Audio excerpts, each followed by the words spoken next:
Dan, great to take some time with you. It's nice of you to take time to talk with us. I want to ask you a few questions about who you are and what you do. Could we start out with a simple one? That is, tell us about your background. Kind of, what have you been up to? Where do you come from? What do you do? Well, thanks, you. It's great to see you too. The way I like to say, I spent 10 years in the retail business, 10 years in the direct mail marketing catalog business, and now about the last 20 years in B2B marketing. So I do have a background. One of my happiest transitions was getting out of the retail business and into the direct mail catalog business because my feet were too sore to work in retail anymore. But that's what's been keeping me busy. And as I said, for the last 20 years, I've been involved in B2B marketing, primarily in technology, business services, and healthcare. Oh, interesting, interesting. And I know that because you and I know each other, have known each other for a number of years, and I know something about what you do today, which we'll hear more about in a minute. But tell me about some of the kind of in that experience. What were some of the formative experiences for you? I mean, how did your previous experience inform B2B marketing that you do now? Sure, and I'll give you just a couple of examples. Back when I turned 16, I got a job at a garden center, and the owner of that garden center said, the most important thing to me is that you treat each and every customer as they're your best and only customer of the day.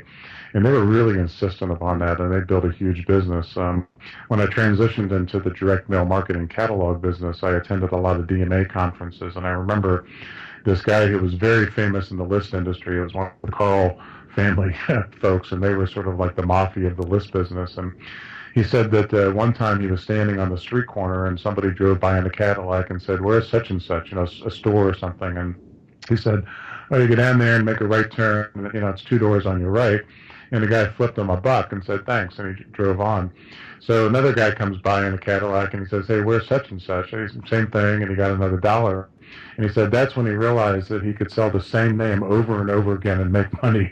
So that was the origin of the list business. I was told by the Carl family. Always thought it was a great story.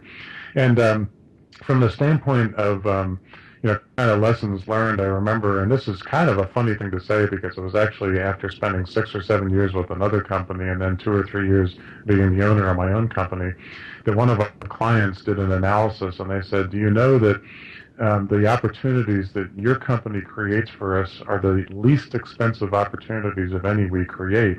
And historically, we had always looked at what we did as very high quality, but perhaps a little bit more expensive than some of the other opportunities that they might look at. But in reality, with one exception, and that was their Queen Elizabeth II voyages that they used to sell, our leads were the least expensive leads that they could acquire, and they felt that they were very good quality. So that was really a learning experience for me to understand where we should be positioning ourselves, and how confident we should be in the value that we provide.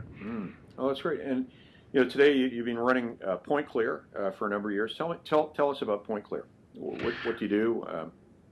Well, we're the prospect development company, and I think I always say that there's a lot of mediocrity in the so-called telemarketing or lead generation business today. But we kind of take a high-end position, handling everything from response management to lead generation and qualification, as well as lead nurturing.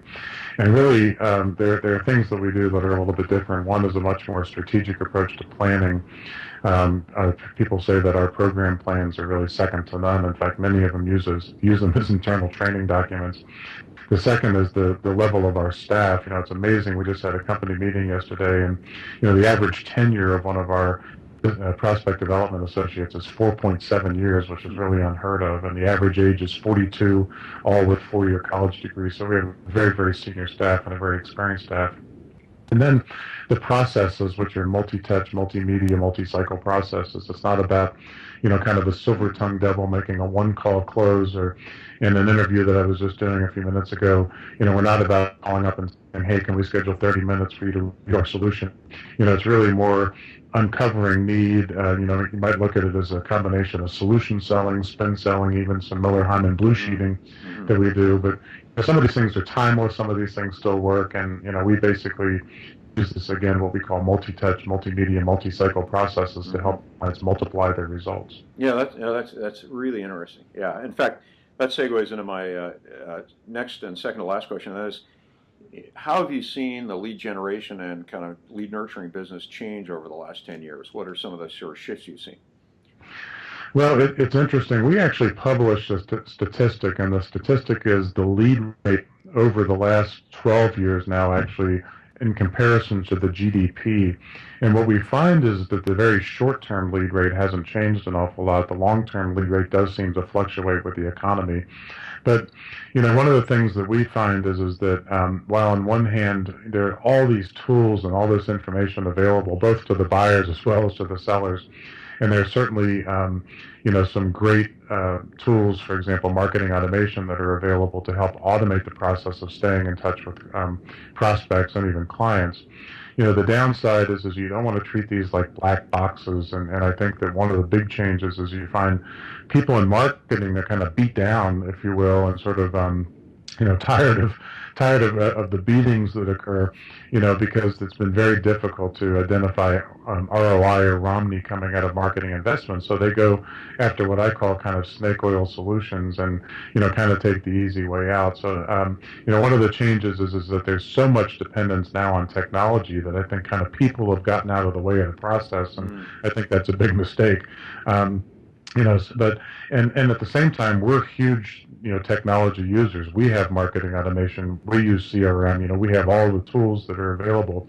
But it's just a matter of using them intelligently and in balance, as opposed to going too far in the wrong direction. Yeah, no, that makes sense. And I guess my last question for you is how have things stayed the same? And you've kind of alluded to that, but talk to us a little bit more about that.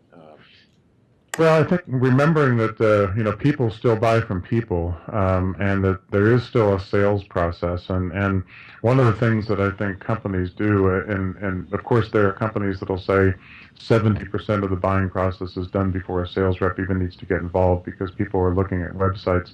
The problem that I find is that if you find yourself responding to RFPs, as an example, if you find yourself only reaching out to executives when they, what I call, hit the right bumpers and scored enough points, you might find yourself late in the evaluation. And there's nothing like getting yourself positioned in front of the right contacts at the right companies at the right time and staying in front of them over a period of time so that you're shortlisted into the evaluation as opposed to simply being column fodder at the end of the evaluation. So what I find is that, people haven't changed that much. They're busy. They get a lot of emails. There's a frantic pace. It's very difficult these days to crack through and get through the clutter. But in the end, business executives, particularly senior executives, are very responsive to an intelligent approach where they think they're going to learn something and maybe find out how you've done something 50 or 60 times or 100 times that they're only trying to do once. And, how can you help them? So I think that part of it is extremely important to remember. Yeah, that's interesting. That makes a lot of sense. Well, Dan, I wanted to just take a few minutes with you, kind of introduce you to my audience, and I appreciate you taking time with us. Thanks so much. Well, thank you. It's been great to talk to you again, and so good to see you again. Hope we do it again soon.